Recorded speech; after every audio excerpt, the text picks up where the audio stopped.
Cathy Stetson tells about a book written by a man who has a true passion for wine.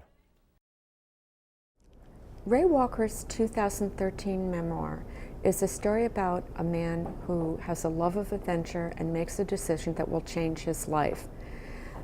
Ray Walker is a successful finance person in California, and he and his wife happen to take a vacation that involves wine tasting.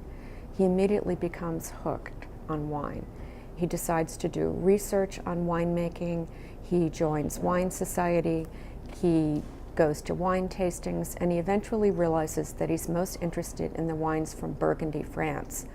Burgundy has a long and storied history of winemaking, going back to the monks hundreds of years ago, who believed that being able to make wine from each patch of terroir or land was a tribute to God. Burgundy is unique in the sense that all of the little pieces of land or terroir are different, so each wine can be completely different from one vineyard to the next. He journeys to France despite the fact that he speaks almost no French, and he encounters both the best and the worst of France when he's there.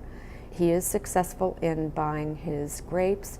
He gets involved in harvesting them and then storing them in oak barrels.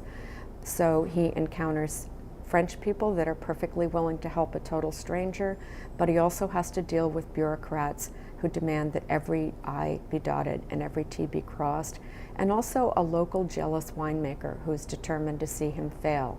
He doesn't fail, however, and he becomes the first non-French winemaker to make successful wine from the famous Le Chambertin vineyard. This is a story about a man who follows his dreams, a wife who encourages him to do so, but it's also a book about learning how to make wine and the intricacies that that involves, and the luck that it involves also, because it's so dependent on the weather. From the Needham Free Public Library for the Needham Channel News, I'm Cathy Stetson.